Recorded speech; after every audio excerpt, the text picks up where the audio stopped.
Ayan ang buhay OFW ng mga katulong. Oh, ayan. Bantay-bantay sa mga alaga. Ayan. Yung amo namin nagsakay-sakay din doon sa ano. Munti ko na Bisikleta. Bisikleta na apat ang gulong. Sinong driver? Silang dalawa. Dalawang manibela yun eh. Dalawa ba? Tag-isa silang manibela eh. Yun yung sinakyan namin ni Jay nung sinama kami ni Madam Patma, yung in-upload ko noon na ginawa kong premiere. At saan na nagsuot? Aywan ko sa ano na yun. Ah. Ayan kami. Oh, ayun oh, si Rowena. Mga OFW. Layas-layas.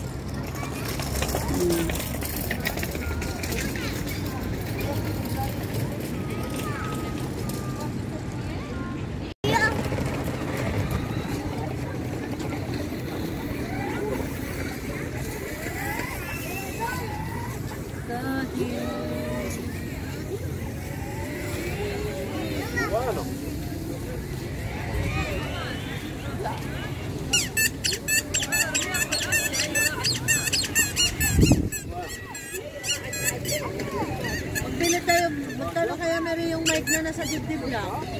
Mic na? Ah, yung sa ano, parang lapel. Mura lang yun. Wala pang 100 yun. Mga 35. Nagtanong na ako nung nakaramag punta ako doon. Parang nasa, depende sa rayo nang aabutin ng ano. Ng mic. Ayan, may bisikleta po kami. Ang driver namin, ayan o. Nahuhulog ako eh. Hindi ko nga maabot yung ano. Hindi ko nga maabot yung... Wait ha. Ayan, na-traffic kami.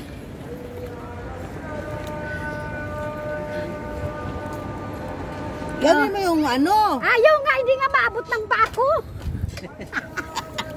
Hawaki. Ikaw na lang taga-Manila, tapos taga... Video. Ipaganay mo yung ano. Ale, Yung video. walang magano ko mag-video. Oh. Sige, banat. I-video mo yung... Paano ako maka-upload? Oh, ayan po. Ginawa akong driver. Si Mary hindi makaabot yung pusang higit yung paa. Maiksi. Ayan po ang ano, ang driver namin oh. Diba? Tapos sabayan pa lang sa likod, ang laki. Yung nasa likod namin ang nagtatago sa camera. Yung arthritis ko. Nagtatago sa camera yung sa likod namin. Ang linaw ng ano mo. Oh. Diba? Bakit ganito ang dilim ng iyong ano? Ewan ko nga eh. Kulang lang to sa ayos. Ayusin mo. Oh, yay! Bulugs ko kayo dyan. Tumulong ka na, tama na yan. Tama na yung sakit, tumulong ka na, mabigat. Ayan, naghahanap na ng tulong. Aba, mabigat eh. Ayan guys, pupunta kami sa ice cream station. Oh, ayan. May ice cream. Ice cream time daw. Ayan.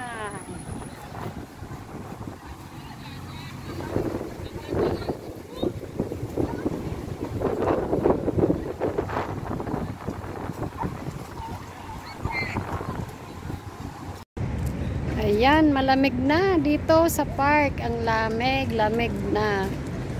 Ayan na. Kasi kumain kami ng ice cream. Tapos malakas pa yung hangin. Agoy. Gininaw na, nag-jacket.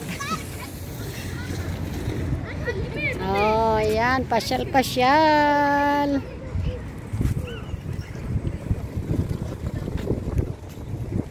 Malakas ang hangin.